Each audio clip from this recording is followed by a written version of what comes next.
பிரதமர் மோடி தலைமையில் மத்திய அமைச்சரவையின் ஆலோசனைக் கூட்டம் டெல்லியில் நடைபெற்றது. இந்த கூட்டத்தில் 7வது ஊதியக் குழுவின் பரிந்துரைகளுக்கு ஒப்புதல் வழங்கப்பட்டுள்ளது.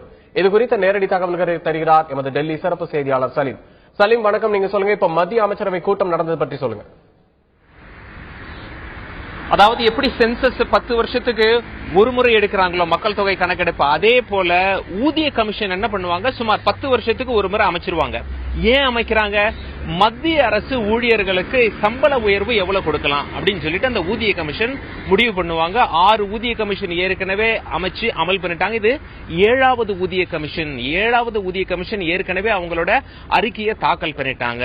ஒவ்வொரு வாரமும் புதன்கிழமை பிரதமர் நரேந்திர மோடி அவர்கள் தலைமையில் மத்திய அமைச்சரவை கூட்டம் டெல்லியில நடைபெறும். அதே போல இன்று காலை சுமார் 10 மணிக்கு கூட்டம் தொடங்கியது. எல்லாரும் எதிர்பார்த்தாங்க 7வது ஊதிய கமிஷனுடைய பரிந்துரைக்கு ஒப்புதல் கொடுத்துருவாங்க மத்திய அமைச்சரவை சொல்லிட்டு. அதே போல நடந்தது. இப்பொழுது 7வது ஊதிய கமிஷன் என்ன சொல்லிருக்காங்க அப்படின்னு சொல்லி ரொம்ப சுருக்கமா நாம பார்க்கலாம். இதுல ஒரு சில சின்ன மாற்றங்களோட ஒப்புதல் கொடுத்திருக்கிறதா சொல்றாங்க. என்ன மாற்றம் அப்படின்றத அமைச்சர்களே சொல்லுவாங்க. கூடிய விரைவில் பிரஸ் மீட் வச்சு சொல்லுவாங்க. அப்பதான் நமக்கு தெரிய வரும். 7வது ஊதிய கமிஷன் என்ன சொல்லிருக்காங்க அப்படின்னு சொல்லி பார்க்கும்போது, மத்திய அரசு ஊழியர்களுக்கு குறைந்தபட்ச சம்பளம் எவ்வளவு இருந்தது? இப்பொழுது 7,000 ரூபாய் இருந்தது. இப்பொழுது எவ்வளவு உயர்த்த சொல்லிருக்காங்க அப்படின்னா, குறைந்தபட்ச சம்பளமே 18,000 ரூபாய் மாசத்துக்கு. சரி, அதிகபட்ச சம்பளம் எவ்வளவு? 90,000 இருந்தது. இப்பொழுது அதிகபட்ச சம்பளம் எவ்வளவு உயர்த்த சொல்லிருக்காங்க 7வது ஊதிய கமிஷன் அப்படின்னா 2.5 லட்சம் ரூபாய். நான் சொல்றது ஒரு மாசத்துக்கு அதிகபட்ச சம்பளம் 2.5 லட்சம் ரூபாயாக இருக்கும். 2.5 லட்சம் ரூபாயாக இருக்கும்.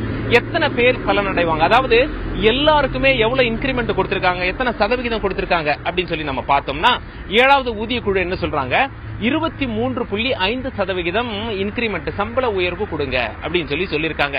இதனால மத்திய அரசு ஊழியர்கள் எல்லாமே பலனடைவாங்க. எத்தனை மத்திய அரசினுடைய ஊழியர்கள் எத்தனை லட்சம் இருக்காங்க அப்படின்னு சொல்லி எடுத்துக்கிட்டோம்னா, சுமார் 50 லட்சம் ஊழியர்கள் இருக்காங்க மத்திய அரசு கிட்ட. எத்தனை பேர் ஓய்வு பெற்றிருக்காங்க? 58 லட்சம் பேர் ஓய்வு பெற்றிருக்காங்க. அவங்களும் பலனடைவார்கள். இவங்களுக்கு ஊதியம் எப்பொழுது வழங்கப்படும்? இப்போ இன்னைக்கு ஒப்புதல் கொடுத்திருக்காங்க. எண்ணிலிருந்து கணக்கிட்டு வழங்குவாங்க அப்படின்னு சொல்லி நாம பார்க்கும் பொழுது, இந்த வருடம் ஜனவரி 1ஆம் தேதியிலிருந்தே அந்த சம்பளத்தை கணக்கிட்டு அவர்களுக்கு வழங்கப்படும். சரி, அரசுக்கு இதனால எவ்வளவு நிதி கூடுதலா செலவாகும் அப்படின்னு சொல்லி பார்க்கும் பொழுது, இந்த வருஷத்திலிருந்து 1 லட்சம் கோடி நிதி அரசுக்கு கூடுதலா செலவாகும் இவங்களுக்கு சம்பளம் கொடுக்கறதுல. இந்த அமைச்சரவை கூட்டத்தில் இது தவிர வேற முக்கிய முடிவுகள் எதுவும் எடுக்கப்பட்டதா? யாரெல்லாம் அதுல கலந்துக்கிட்டாங்க சலீம்?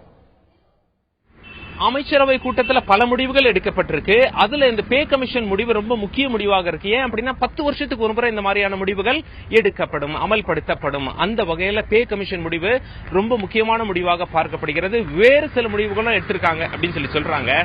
மத்திய அமைச்சர்கள்ல ஒரு சில மத்திய அமைச்சர்கள் என்ன பண்ணுவாங்க, ஊடகத்தை நாங்க இத்தனை மணிக்கு சந்திக்கிறோம், மதியம் 3 மணிக்கு சந்திக்கிறோம் அப்படின்னு ஒரு டைம் சொல்லி என்னெல்லாம் முடிவு எடுத்தாங்களோ ரொம்ப தெளிவாக ஊடகத்துக்கு சொல்லுவாங்க. அப்பொழுதுதான் நமக்கு தெரிய வரும். இப்பொழுது உள்ளிருந்த வந்திருக்க தகவல் இதுதான். மீட்டிங்ல இருந்து வந்திருக்க தகவல். அதிகாரப்பூர்வ அறிவிப்பு மதியம் சுமார் 3 மணி போல அறிவிக்கப்படும் அப்படின்னு சொல்லி நமக்கு தகவல்கள் சொல்றாங்க.